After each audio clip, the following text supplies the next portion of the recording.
நிஷா, இலவச மருத்துவத்தை பற்றி நீங்கள் என்ன நினைக்கிறீங்க? இலவச மருத்துவமா? ஏய், நீ மெர்சல் படம் பார்த்துட்டு தானே வந்து பேசுகிற? அதெல்லாம் ஒன்றும் இல்லை, நான் நிறைய படிச்சிருக்கேன், அதான் உங்கள்கிட்ட கேட்குறேன். நிறைய படிச்சிருக்கு நீ. சரி சொல்லு. சரி விடுங்க, மறந்துட்டேன். ஏய், நான் சொல்லிட்டா அதெல்லாம் ஒன்றும் வேண்டாம், அவங்களாம் பார்க்குறாங்களே, பார்க்க அவங்களுக்கே புரிஞ்சிடும். கேப் கிடைச்சா வந்துடுங்க, படிச்சிருக்காங்க திமிரு, வேற ஒன்றும் இல்லை.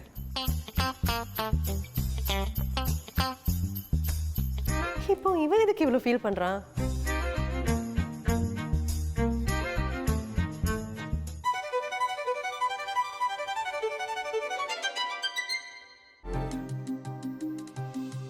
அதிகாலை ஒளியில் சாலையில் செல்லும் காலடிகள், நகரத்தின் மெல்லிய ஓசைகள் சொல்லுமே பல கதைகள். ஒவ்வொரு அடியும் ஒவ்வொரு செயலும் ஒரு புதிய விடியலே, ஒரு புதிய உதயமே. ஒரே இயக்கம், ஒரே இதயம், ஒரே அலையில் ஒரே உதயம்.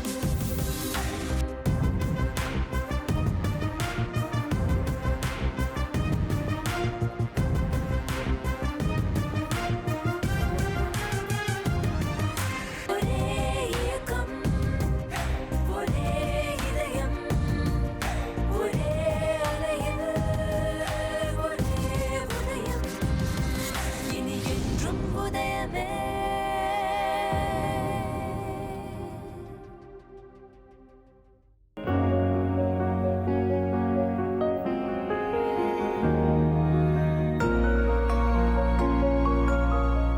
என்னோட பேர் சஹீரா, வயது 45. நான் ஒரு தனியார் நிறுவனத்தில் சீனியர் மேனேஜராக ஒர்க் பண்ணுறேன். எனக்கு வந்து 2 பசங்க, ஹஸ்பண்ட் இருக்காங்க. பசங்க வந்து பெரிய பையன் இப்போதைக்கு வந்து பாலியில் படிச்சுட்ருக்காங்க, சின்னவன் வந்து செகண்டரி 3 படிக்கிறாரு. இங்கே சொந்தக்காரங்கன்னு அந்த அளவுக்கு யாரும் இல்லை, ஃப்ரெண்ட்ஸ் மட்டும்தான் இருக்கிறாங்க சிங்கப்பூரில். அத்தியாவசிய தேவைகளுக்காக நான் வந்து தேடி சிசி மூலமாக தேடும்போது ஜமியா சிங்கப்பூர் வந்து கஷ்டப்படுற ஃபேமிலிஸ்க்கு சப்போர்ட் பண்ணுறதை தெரிஞ்சு அப்ரோச் பண்ணேன்.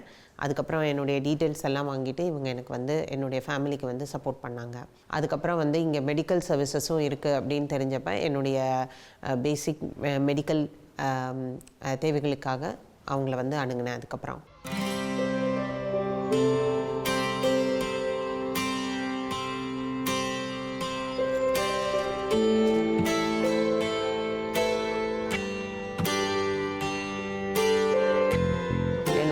தூக்கமின்மை, அதுக்கப்புறம் ஒரு படபடப்புக்காக டாக்டர் கிருஷ்ணனை சந்தித்தேன். She is very kind and she is not just like other doctors who does just the treatment. அவங்க வந்து ரொம்ப அவங்களுடைய அப்ரோச் வந்து உண்மையிலேயே வந்து வெரி அப்ரிஷியேட்டபிள். நமக்கு என்ன தேவை அப்படின்றத வந்து ஜஸ்ட் மெடிக்கல் வைஸ் மட்டும் பார்க்காம நம்ம மனசில் இருக்கிறதையும் கொஞ்சம் புரிஞ்சுட்டு அதுக்கேற்ற மாதிரி ஒரு சப்போர்ட்டிவான ஒரு ட்ரீட்மெண்ட் கொடுக்குறாங்க.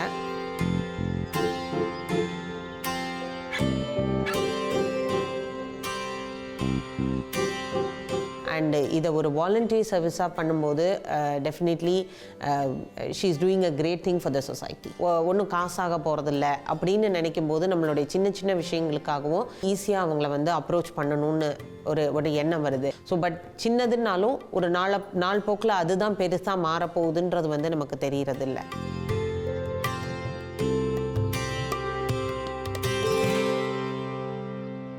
ஜமியா சிங்கப்பூர் வந்து எல்லா தரப்பான மக்களுக்கும் ஹெல்ப் பண்ணது அப்படின்றது வந்து தெரிய வரணும்.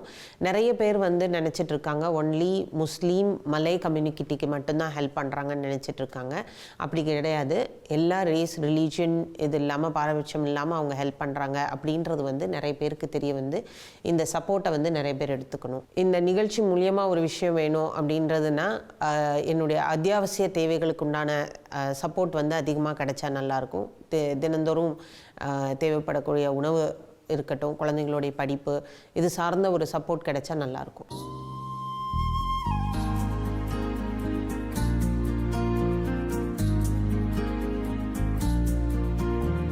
பஹா, சரி சொல்லு, என்ன சொல்ல வந்த? நிஷா, மருத்துவம் நம்ம வாழ்க்கையில் எவ்வளோ ஒரு முக்கியமான ஒரு விஷயம். இப்போ நம்ம வாழ்கிற காலகட்டத்துக்கு நம்ம மைண்ட்லலாம் வர்றது ஒன்றே ஒன்று தான். நம்ம வயசாக நம்ம சம்பாதிக்கிறதுல பாதி மருத்துவத்துக்கே போய்கிட்டு இருக்கு. அப்படி பார்க்கும்போது இதெல்லாம் நமக்கு ஃப்ரீயாக கொடுத்தா நல்லா இருக்கும் தானே? அதனால தானே. எனக்கு புரியுது நிஷா, மெடிக்கல் ஃபெசிலிட்டி சிங்கப்பூர்ல அஃபோர்டபுளா இருக்கு, சூப்பரா இருக்கு. ஆனா மத்த ஊர்ல பாத்தீங்கன்னா அதை வச்சு பிசினஸ் பண்றாங்க. இப்படி பட்டவனுங்களை மட்டும் என் கையில கடிச்சானுங்க, நான் என்ன பண்ணுவேன்னு எனக்கு தெரியாது. இன்னைக்குவே இப்படி இருக்கான். காலையில காஃபி குடிக்கல போறேன். சரி, அதை விடுங்க. மருத்துவத்தை படிச்சு அது மற்றவங்களுக்கு இலவசமா கொடுக்குற ஒருத்தர் தான் இன்னைக்கு நம்ம பார்க்க போறோம், அவங்க கூட பேச போறோம், அவங்கள கொண்டாட போறோம்.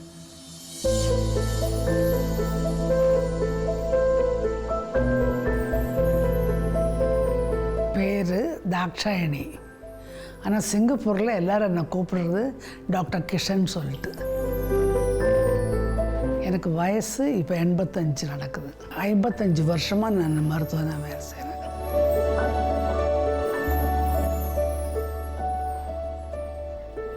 எனக்கு சின்ன வயசுலேயே சமூக சேவை ரொம்ப பிடிக்கும். அப்போ மெடிக்கல் காலேஜில் படித்து முடிச்சுட்டு சிங்கப்பூருக்கு வந்ததும் நான் யோசிக்க ஆரம்பித்தேன், எங்கே போய் வேலை செய்யலாம் அப்படின்னு. அப்போ ஜமியாவில் ஒரு வேக்கன்சி இருக்குதுன்னு சொல்லிட்டு பேப்பரில் பார்த்தேன். நான் அப்ளை பண்ணி அப்போ வந்து பாக்கார், மிஸ்டர் பாக்கார் தான் அது இப்போ அங்கே சேர்மன். அப்போ அவர் தான் என்னை இன்டர்வியூ பண்ணி எடுத்தார். ஒரு வாரத்தில் 3 நாளைக்கு நான் என்னோடய கிளினிக்கை முடிச்சுட்டு இங்கே ஜமியாவுக்கு வந்து இங்கே செய்கிறேன். இங்கே வந்து பேஷண்ட்ஸு ரொம்ப போராக இருக்கிறவங்களுக்கு வெளியில் போய் மருந்து வாங்க முடியாது. அவங்க ஜமியாவில் ஃப்ரீயாக கொடுப்பாங்கன்னு தெரிஞ்சு இங்கே வருவாங்க. வாலண்டியர் பண்ணுறச்சே எங்களுடைய மனநிலையே வித்தியாசமாக இருக்கும்.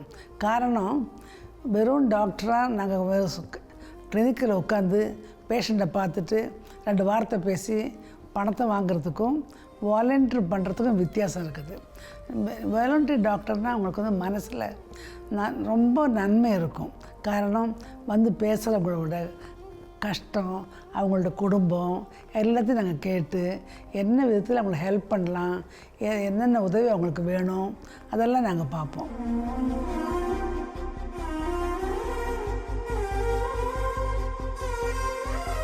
இங்கே நான் வாலண்டியர் ஒர்க் பண்ணுறச்சே எனக்கு இந்த இடம் அவ்வளோ பிடிக்கும், ஜமியா.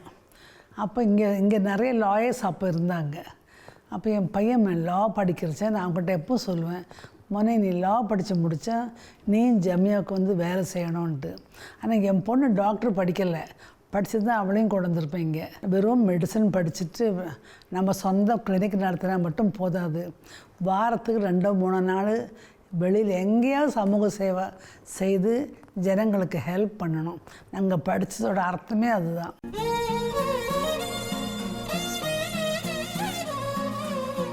உங்களோட வேலை நேரம் முடிஞ்சால் கிடைக்கிற கொஞ்சம் நேரமாவது போய் வாலண்டியர் ஒர்க் பண்ணுங்க. அது ரொம்ப மனசுக்கு நிம்மதி சமாதானம் கிடைக்கும்னு சொல்லி கொடுக்குறேன். ஹலோ, என்னது நானா?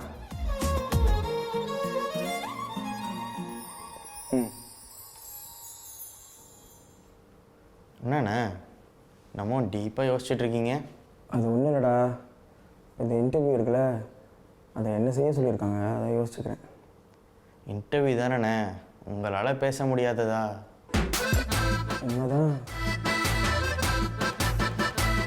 இவ்வளவோ பண்ணிட்டோம், இது பண்ண மாட்டோமா? போடுறோம், கலந்துக்கிறோம், கலந்துக்கிட்டு கபடி கபடி கபடி கபடி கபடி.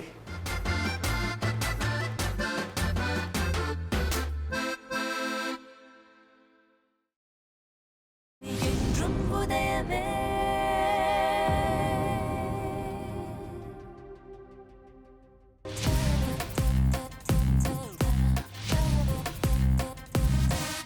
எவன் சொன்னா என்னால் இன்டர்வியூ எடுக்க முடியாதுன்னு?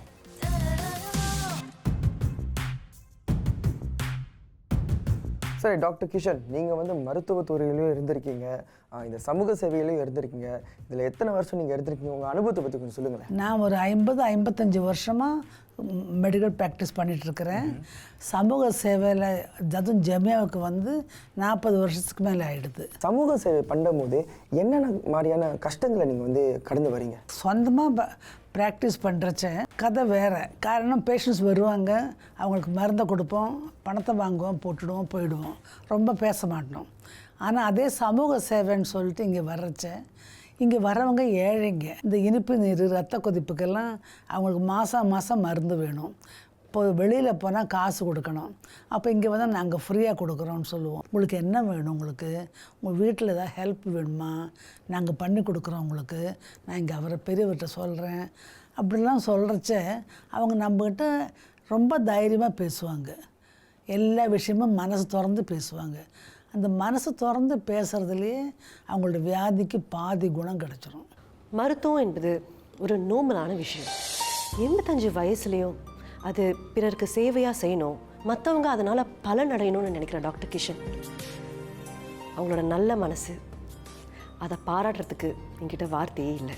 இங்கே வந்து சமூக சேவை பண்ணும்போது நீங்கள் ஒரு டாக்டர் மட்டும் இல்லை, ஒரு தோழனா, ஒரு தோழியா, ஒரு அம்மாவா, ஒரு கவுன்சிலராக கூட நீங்கள் இருக்கீங்க. சமூக சேவை செய்யறச்ச நம்ம மெடிசன் படித்ததுக்கே அர்த்தம் மற்றவங்களுக்கு ஹெல்ப் பண்ணுறது தான். சும்மா சம்பாதிக்கிறதுக்காக படிக்கிற படிப்பு இல்லை, மற்றவங்களுக்கு உதவி பண்ணுறது தான் நாங்கள் படிக்கிறதே. நான் எங்களோட படிப்போட விஷயமே சமூக சேவையில் தான் அடங்கி இருக்குது. ரொம்ப நன்றிம்மா. சரி, அவங்களுடைய மருத்துவ பணித்தை பற்றியும் அவங்களோட சமூக சேவை பணித்தை பற்றியும் நமக்கு தெரிஞ்சுக்கிட்டோம். ஆனால் அவங்க வீட்டில் எப்படிப்பட்டவங்க, ஃபன்னா, ஸ்ட்ரிக்டா, ஜோவியலா, நமக்கு தெரியாது. இப்போ தெரிஞ்சுப்போம். உலகம் பூரா மருத்துவ செலவு அதிகரிச்சுக்கிட்டே போகிற காலகட்டத்தில் இலவச மருத்துவங்கிறது ரொம்ப உதவியாக இருக்குது. இந்த இலவச மருத்துவம் எல்லா ஊர்களையும் எல்லா நாடுகளையும் இருந்தால் ரொம்ப உதவியாக இருக்கும். வணக்கம் சார், எப்படி இருக்கீங்க? நல்லா இருக்கேன்ப்பா. சரி, உங்களை பற்றி ஒரு நிறைய விஷயங்கள் கேள்விப்பட்டோம். அதாவது நீங்களும் வந்து இந்த சமூக சேவை துறையில் இருக்கீங்க. அதை பற்றி கொஞ்சம் சொல்லுங்களேன். அப்படியே உங்களை பற்றி கொஞ்சம் சொல்லுங்கள். ஷுவர். ரொம்ப நன்றிப்பா. என் பேர் பிரதாப் கிஷன்.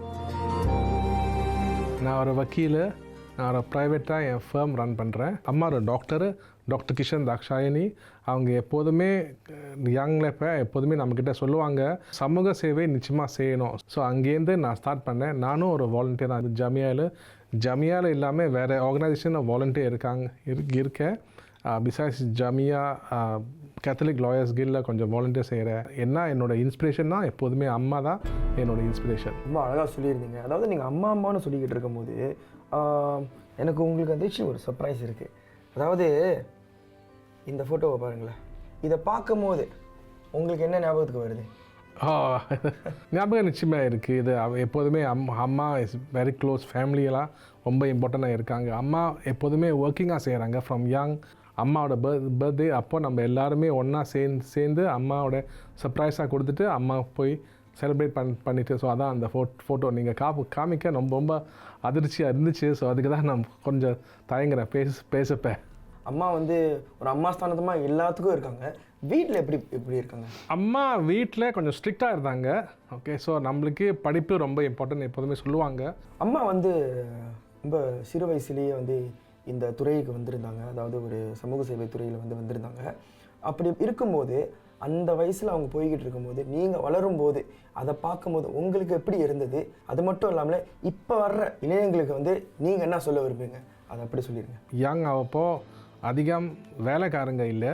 ஸோ வீட்டில் அம்மா தான் சமைப்பாங்க. வீட்டு வேலை நம்ம எல்லாம் ஹெல்ப் பண்ணிட்டு தான் அம்மாவுக்கு அந்த சமயம், அந்த சமூக சேவைக்கு நேரம் அம்மாவுக்கு இருக்கும். ஏன்னா அது ஆஃப்டர் ஆஃபீஸ் ஹவர்ஸ் தான் செய்வாங்க. ஸோ அதுக்கு நம்மளை பொறுத்த வரைக்கும் அம்மாவை ஹெல்ப் பண்ணணும். எல்லோரும் நம்ம படித்த பிறகு இந்த சமூக சேவை என்னை பொறுத்த வரைக்கும் is very important. Because it's the only way you can contribute to society.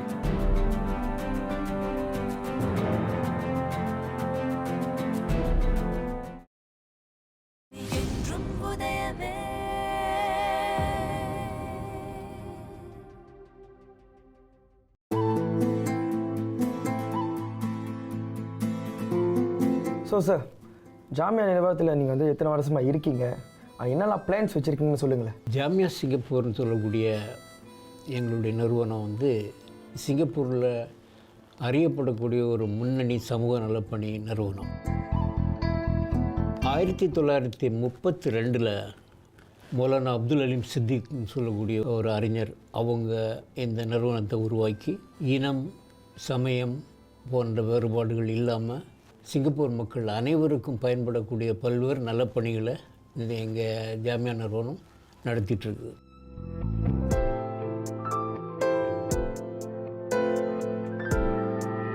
இந்த நிறுவனத்தினுடைய சார்பில் நாங்கள் செய்யக்கூடிய நலப்பணிகளில் Jamia home for the aged, Jamia nursing home, Jamia ஹாஃபே ஹவுஸ்ன்னு சொல்லி 3 இல்லங்கள் நடத்திட்டுருக்கோம். அது வெல்ஃபேர் ஹோம், குழந்தைகளுக்கு மழலையர் பள்ளிகள், கம்யூனிட்டி அவுட்ரீச் அண்ட் டெவலப்மெண்ட் சர்வீசஸ்ன்னு சொல்லிட்டு சமூகத்தில் நலிந்த பிரிவினர்களுக்கு பயன்படக்கூடிய பல்வேறு நலப்பணிகளை ஜாமியா நிறுவனம் நடத்திட்டு இருக்கு. இது தவிர நாங்கள் ஃபுட் பேங்க் அப்படின்னு சொல்லக்கூடிய இலவச உணவு விநியோகம் பண்ணக்கூடிய அமைப்புகளை வந்து நடத்திட்டுருக்கோம். புக்கிட் பாத்தோ, வெஸ்ட் கோஸ்ட், ரெடின் மாஸ் போன்ற இடங்களில் வந்து எங்களுடைய மினி ஃபுட் பேங்க் வந்து நாங்கள் நடத்திட்டுருக்கோம்.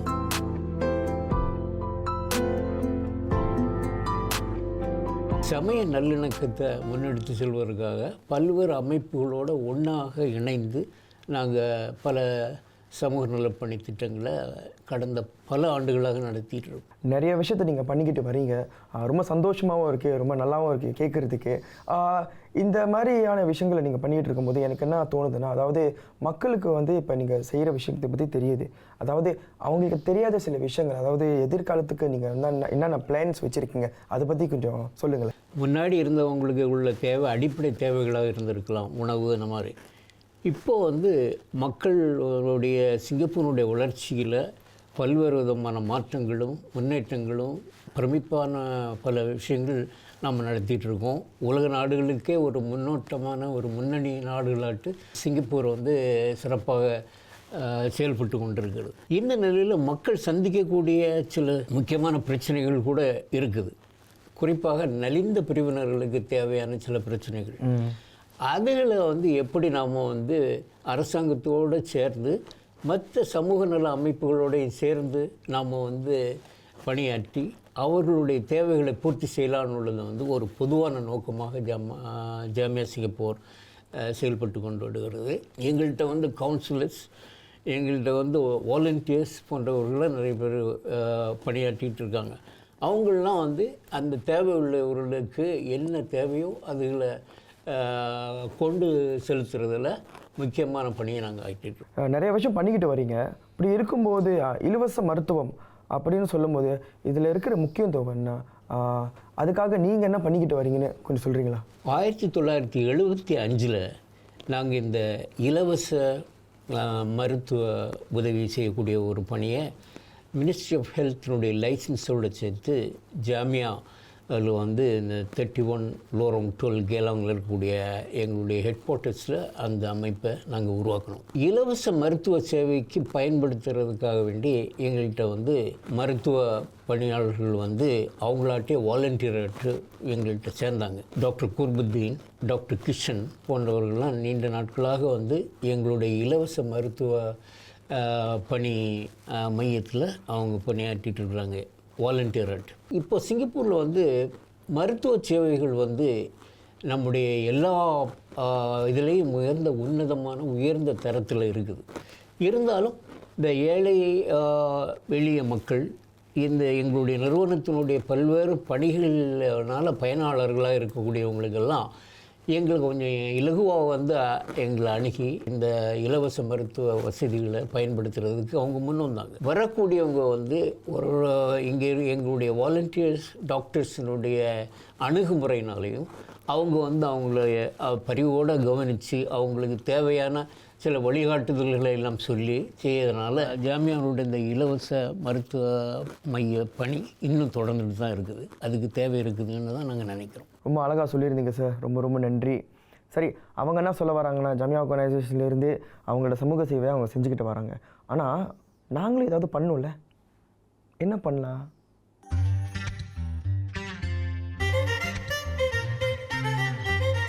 சரி தம்பி, இலவச மருத்துவத்தை பற்றி நீ என்ன நினைக்கிற? சிங்கப்பூர் மட்டும் இல்லாமல் உலகம் ஃபுல்லாக வந்தால் நல்லா இருக்கும்னு நினைக்கிறேண்ணா. உலகம் ஃபுல்லாக வந்தால் நல்லா தான் இருக்கும். பட் இப்போதைக்கு நம்ம ஊரில் அதை ஒருத்தவங்க பண்ணுறாங்க, அவங்களும் போய் பாம்மா. சரி, அது இருக்கட்டும். என்ன கெட்டப்லாம் மாற்றி ஆளே மாறிட்டீங்க? மெர்சல் படம் பார்த்ததுல அதை வெற்றி நான் மாறேன். வா.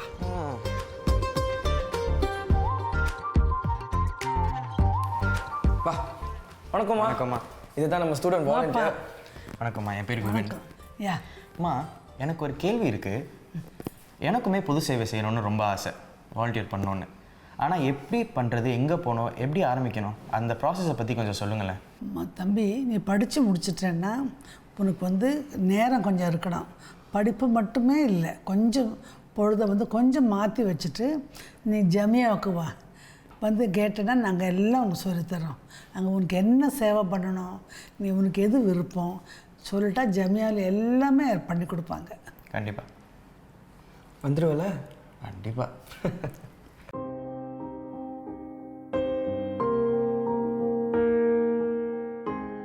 அண்ணா, யூஸ்வலாக நம்ம ஒருத்தவங்களுக்கு ஏதாச்சும் செஞ்சுருவோம், இவங்களுக்கு என்ன தானே செய்கிறது? யோசிக்கிறேன்டா.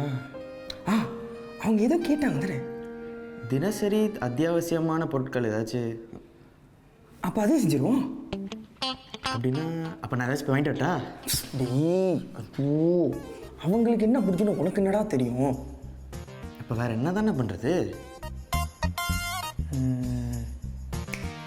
கண்டுபிடிச்சிட்டேன். என்னது? நல்ல யோசி.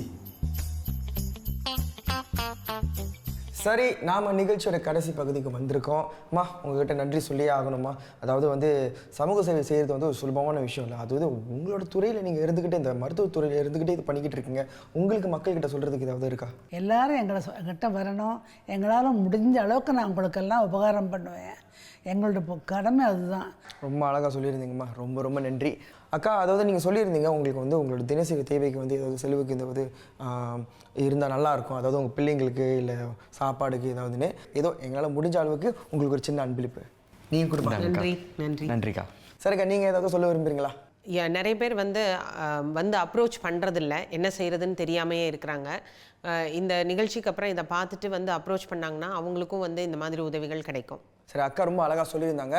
புரியாதவங்களுக்கு நான் உங்களுக்கு ஷார்ட் அண்ட் ஸ்வீட்டாக சொல்கிறேன், கேளுங்க, கொடுக்கப்படும். சரி தம்பி, அக்கா கிட்ட பேசிட்டோம், நீ தான் அடுத்த வர ஜெனரேஷன், ஏதாவது இருக்கா சொல்கிறதுக்கு? நான் சொல்ல நினச்சது எல்லாத்தையுமே அண்ணன் சொல்லிட்டார். இதுக்கு மேலே நான் சொல்கிறதுக்கு ஒன்று தான் இருக்குது. நம்ம எல்லாருமே வேலைக்கு போனோமா, படித்தோமா, அந்த மாதிரியே நம்ம வாழ்க்கையை பார்த்துக்கிட்டு இருக்கோம். அது மட்டும் இல்லாமல் உலகத்தில் நடக்கிற பிரச்சனைகளையும் பார்க்கணும், சுற்றி யாருக்கு உதவி தேவைப்படுறதுன்றதும் பார்க்கணும். அதனால் இவங்கள போல் பொது சேவை செஞ்சு உலகத்தையும் மட்டும் இல்லாமல் நம்ம சுற்றி இருக்கிறவங்களையும் கொஞ்சம் மகிழ்ச்சிப்படுத்துவோம், அவங்களுக்கு உதவியாக இருப்போம். அது மாதிரி நானும் மாற போகிறேன். நீங்கள் மாறுவீங்களா? அவனே சொல்லிட்டேன், நான் என்னத்த சொல்ல, நீங்களும் மாறுங்க.